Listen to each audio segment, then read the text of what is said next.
Next is the incomplete record, such as left unsigned, missing dates, missing approval, missing documents, and etc. In the perceptions of most people, this may not be a big deal.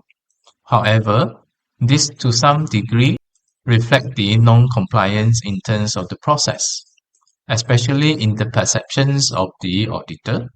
Realizing these incomplete records is a reflection of low control in terms of the processes, particularly when the process is running without the approval of the designated personnel.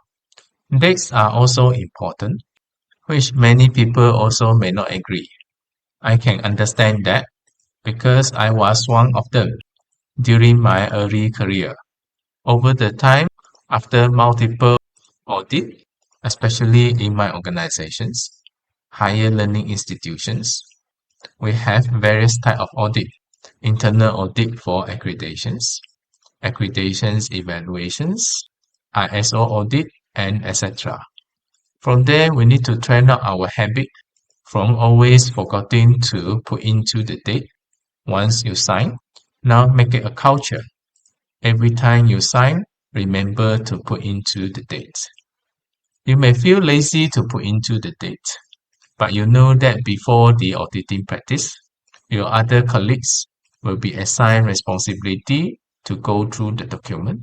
Eventually, it will come back to you and asking you to back that. I believe most of the institutions having the similar practice, so that it looks nice on the document side, and so that the auditors would not raise this up.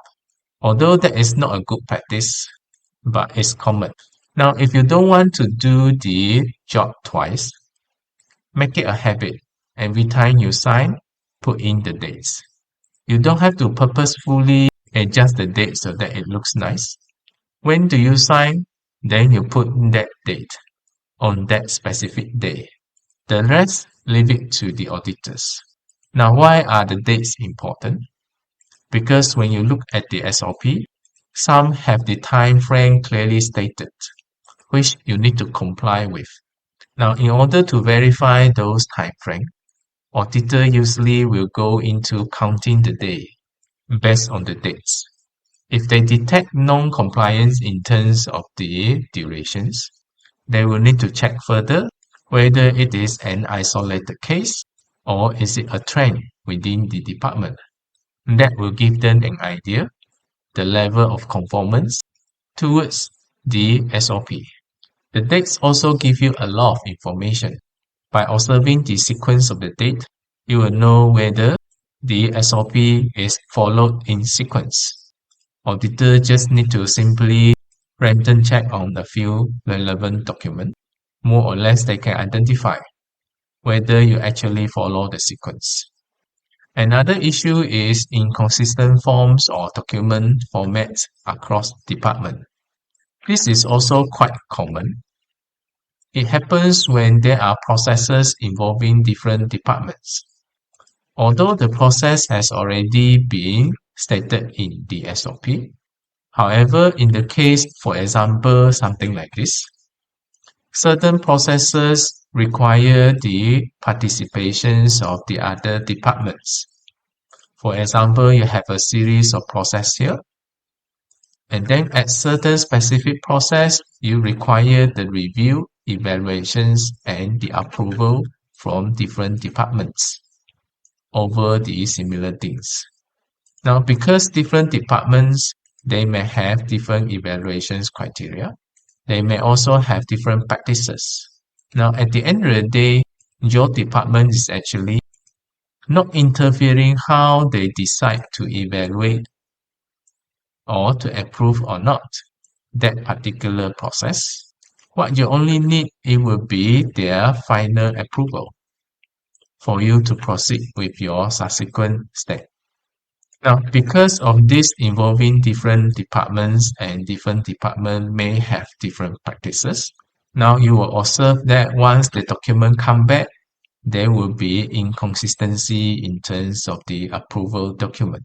Theoretically, this may not be an issue, just that it makes the auditor more effort to go through those documents to find the critical informations in order to verify whether the SOP is strictly followed. Now, my personal experience is I had encountered similar case. It's not only bringing difficulties to the auditors, that is actually a small issue. Now, a greater issue here is different perceptions in terms of the approval. For example, the case that I encountered, some come back with proper approval, some come back with the meeting minute, notifying there may be that process, without clearly stated that getting the approval for that particular department. Now, in the perceptions of the auditor, the terminology used needs to be very precise.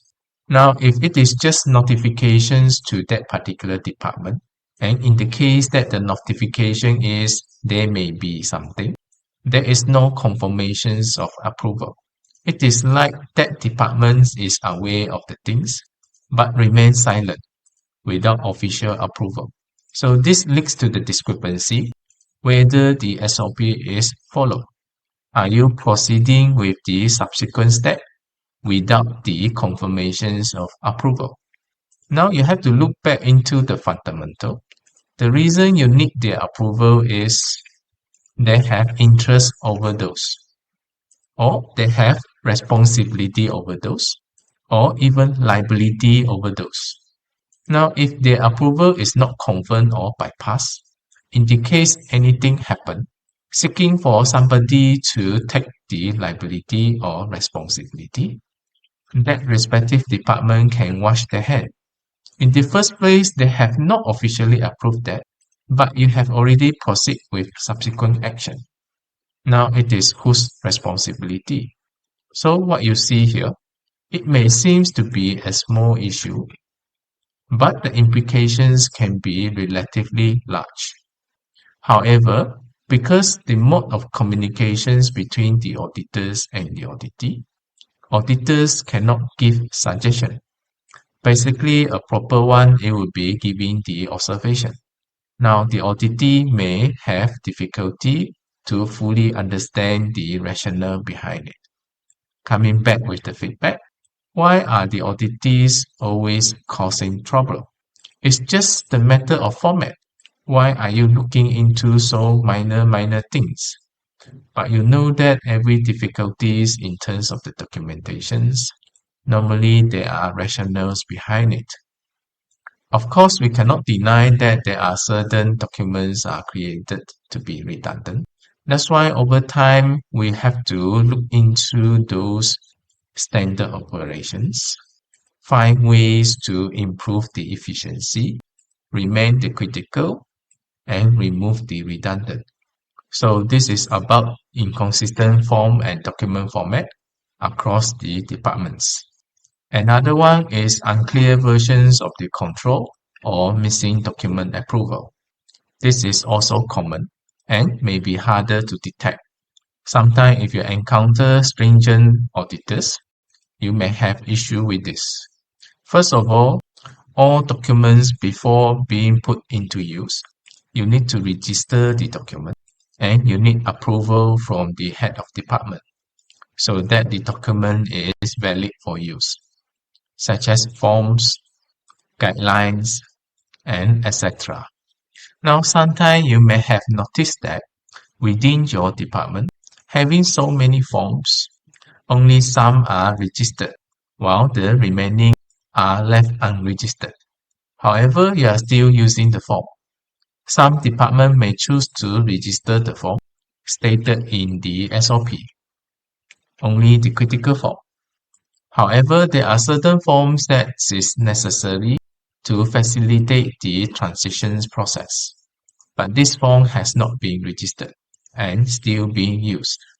Technically, this, although is common practice, but it does not fully align with the implementations of ISO requirement, meaning that your SOP might not be able to grab the entire process, or there are certain stages of the process is subjected to variations.